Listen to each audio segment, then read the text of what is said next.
Book 1, Chapter 2. Now at last the education is accomplished. Viola is nearly 16.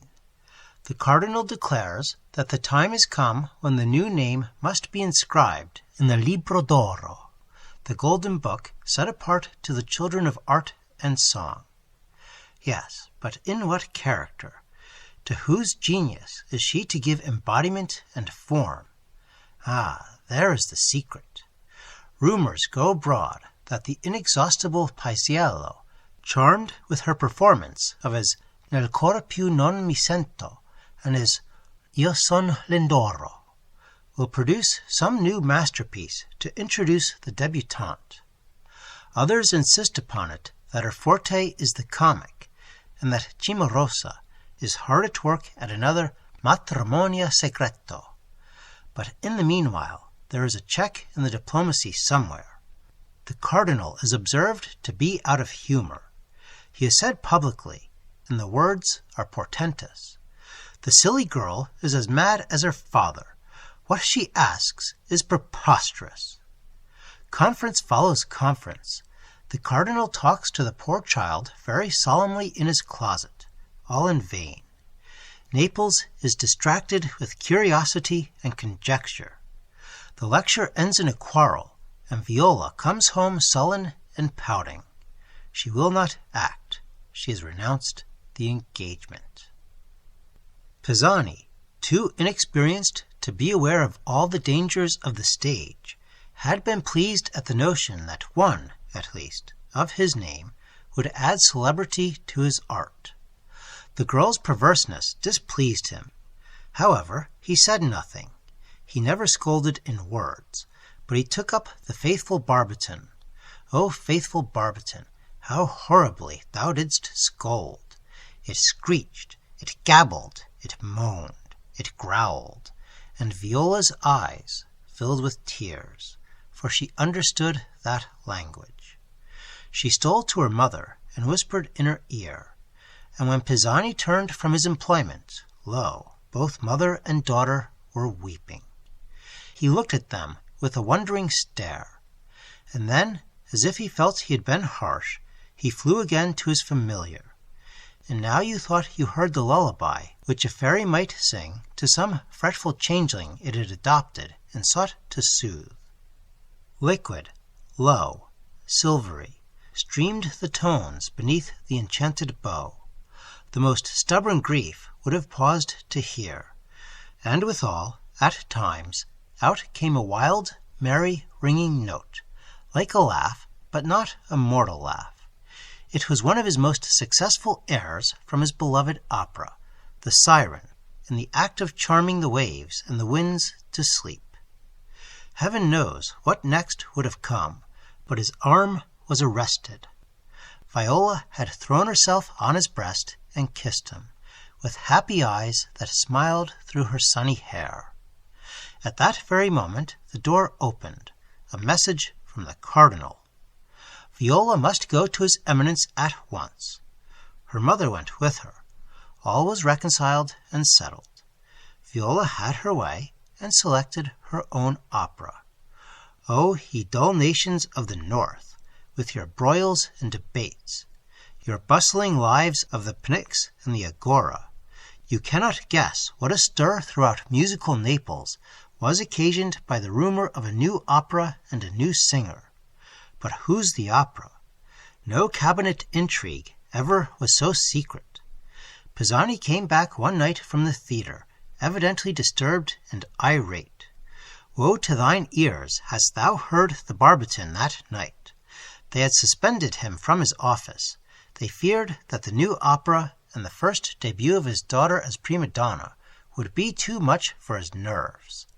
And his variations, his diablerie of sirens and harpies on such a night, made a hazard not to be contemplated without awe, to be set aside, and on the very night that his child, whose melody was but an emanation of his own, was to perform, set aside for some new rival. It was too much for a musician's flesh and blood. For the first time he spoke in words upon the subject, and gravely asked, For that question the barbiton, eloquent as it was, could not express distinctly what was to be the opera and what the part. And Viola, as gravely, answered that she was pledged to the cardinal not to reveal. Pisani said nothing, but disappeared with the violin, and presently they heard the familiar from the housetop, whither, when thoroughly out of humor, the musician sometimes fled, whining and sighing as if its heart were broken. The affections of Pisani were little visible on the surface. He was not one of those fond, caressing fathers whose children are ever playing round their knees. His mind and soul were so thoroughly in his art that domestic life glided by him, seemingly as if that were a dream, and the heart the substantial form and body of existence. Persons much cultivating an abstract study are often thus, mathematicians proverbially so. When his servant ran to the celebrated French philosopher, shrieking, "The house is on fire, sir!" "Go and tell my wife, then, fool," said the wise man, settling back to his problems. "Do I ever meddle with domestic affairs?" But what are mathematics to music? Music that not only composes operas, but plays on the barbiton.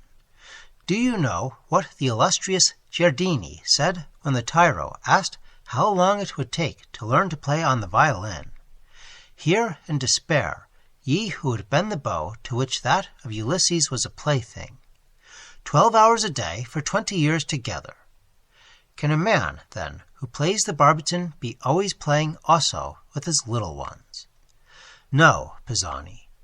Often, with the keen susceptibility of childhood, poor Viola had stolen from the room to weep at the thought that thou didst not love her. And yet, underneath this outward abstraction of the artist, the natural fondness flowed all the same.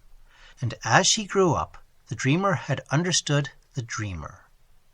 And now, shut out from all fame himself, to be forbidden to hail even his daughter's fame, and that daughter herself to be in the conspiracy against him. Sharper than the serpent's tooth was the ingratitude, and sharper than the serpent's tooth was the wail of the pitying barbiton. The eventful hour is come. Viola is gone to the theatre, her mother with her. The indignant musician remains at home. Gionetta bursts into the room. My Lord Cardinal's carriage is at the door. The padrone is sent for. He must lay aside his violin. He must put on his brocade coat and his lace ruffles. Here they are. Quick, quick! And quick rolls the gilded coach, and majestic sits the driver, and stately prance the steeds. Poor Pisani is lost in the midst of uncomfortable amaze. He arrives at the theatre. He descends at the great door. He turns round and round, and looks about him and about. He misses something. Where is the violin? Alas, his soul, his voice, his self of self is left behind. It is but an automaton that the lackeys conduct up the stairs, through the tier, into the cardinal's box. But then, what bursts upon him? Does he dream? The first act is over.